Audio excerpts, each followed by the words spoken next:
جمال الوجود بذكر الإله، وتصفو الحياة بنور هداه.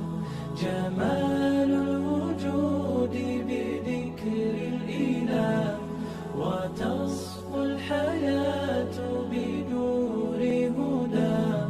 وتطلب نفس له طاعة، ويبلغ سعد إلى منتهى.